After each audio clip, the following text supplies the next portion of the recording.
das anders.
Well, one thing we'll do also while we're up in here is collect a souvenir.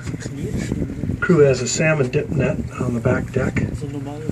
We'll dip out some ice. Glaciologists estimate that the ice, when it calves away from the face of the glacier, is about 250 to 300 years old. That's actually pretty young in glacial terms, but the glacier moves so rapidly, it only takes that long to move from the